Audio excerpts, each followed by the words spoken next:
Prime Minister Boris Johnson has announced new measures aimed at enforcing social distancing. It comes after many in Britain flouted the government's advice over the weekend.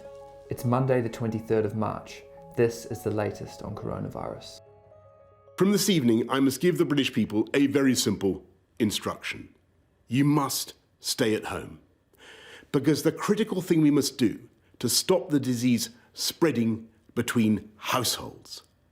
That is why people will only be allowed to leave their home for the following very limited purposes. Shopping for basic necessities as infrequently as possible.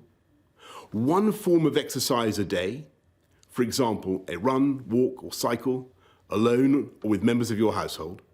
Any medical need to provide care or to help a vulnerable person, and travelling to and from work, but only where this is absolutely necessary and cannot be done from home. That's all. These are the only reasons you should leave your home. It follows similar measures enacted around the world to try to slow the virus's spread. 2 weeks ago today, Italy went into lockdown as the country battled what has now become the deadliest outbreak of coronavirus in the world. More than 5,000 people have died, with many hospitals completely overwhelmed. There are fears that the UK is on a similar trajectory after experts said Britain's outbreak looks comparable to that of the worst hit Lombardy region in northern Italy 2 weeks ago. Tom Kington is the Times Italy correspondent and has been living under lockdown conditions in Rome. Life in Rome at the moment is very restrictive. We are encouraged not to leave our homes, and we have police patrols on the streets checking anyone that they find at large to see if they have a good reason for being out and about. The contagion rate and the death toll here in Italy has been really, really high. And it may be that the UK kind of can dodge that bullet. That'll partly be helped by understanding why it's so high here in Italy. And there are any number of reasons. They're all theories at the moment. No one really knows why. Italy's aging population. It has an older population than the UK. And obviously the elderly are very vulnerable. Then there are there's the interaction, social interaction between the elderly and the young. Here in Italy, lots of grandparents double up as babysitters for grandchildren. They see their families a lot more often than I think they do in the UK. So that has probably exposed the elderly here to greater risk of infection. Then you have the fact that the virus was spreading very fast in northern Italy at the end of February before it was really identified. So a lot of hospitals were seeing surprising levels of pneumonia and saying, well, it's just pneumonia. And it was too late by the time they realized what it was. The contagion had moved into hospitals, which acted as very effective conduits for the infection because they're packed with people who are unwell, who hang around in stuffy waiting rooms for hours. And it was just like a kind of perfect petri dish. In the Lombardy region, the epidemic has largely been limited to smaller towns, but there are fears that if the virus gets a hold in the big cities, like Milan, a bad situation could get a lot worse. Milan has escaped unscathed up until now. However, the numbers are rising, and that's a huge fear, because if it kind of overwhelms Milan, then you've got millions of people who perhaps could drop like nine pins, and people have said that the health service there just wouldn't be able to cope. The concern, I think, amongst Italian doctors now, who I speak to about the UK, is that the speed and the seriousness of locking down the UK has not been sufficient, and that is going to lead to a ramp up of cases and of deaths in the UK in the short term, just as it happened here to a certain extent. At the beginning, there were Italian politicians who were saying, listen, we've got to shrug off the hysteria.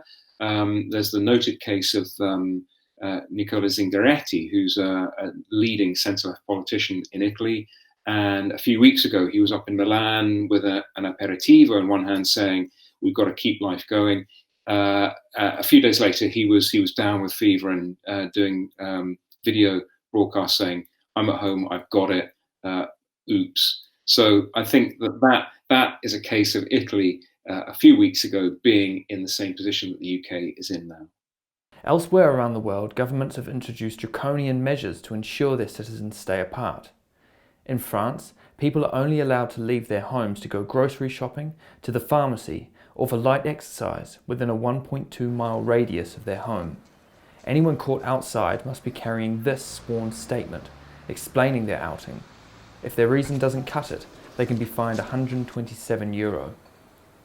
Drones equipped with loudspeakers patrol the streets, enforcing the lockdown, while police have been deployed to question people and hand out fines to those breaking the new laws. Spain has been under lockdown since March 14th. It's the second worst hit country in Europe. Residents there are only allowed out of their homes to attend essential work, shop for food, for medical reasons, or to walk the dog. And people face fines of up to €600,000 or even jail time if they're caught disobeying the laws. Schools, bars, restaurants and all non-essential venues have closed, and police patrol the deserted city streets, ready to enforce the new laws. In the USA, several states are tightening social distancing measures. Last week, California issued stay-at-home orders to its 40 million citizens, banning everyone except those working in key industries from going out unless absolutely necessary. Delaware, Philadelphia, Louisiana and Ohio have now followed suit. And in New York too, everyone except essential workers have been ordered to stay home. It comes after New York State Governor Andrew Cuomo pleaded with citizens to take the crisis seriously. I don't know what they're not understanding. This is not life as usual. None of this is life as usual. And this kind of density, we talk about social distancing. I was in these parks, you would not know that anything was going on. This is just a mistake. It's a mistake. It's insensitive, it's arrogant, it's self-destructive, it's disrespectful to other people, and it has to stop, and it has to stop now. This is not a joke. And I am not kidding. Back home, similar pleas were heard over the weekend from Prime Minister Boris Johnson, as Brits took to parks and markets despite government advice to stay 2 metres apart. This morning, footage emerged of packed tube trains filled with Londoners going to work as normal. Please follow the advice and don't think that fresh air in itself automatically provides some immunity. You have to stay 2 metres apart. You have to follow the social distancing advice. And even if you think that you are personally invulnerable, there are plenty of people that you can infect and whose lives will then be put at risk. People who currently are congregating, they are dangerous. They are making the outside environment unavailable to others who need it.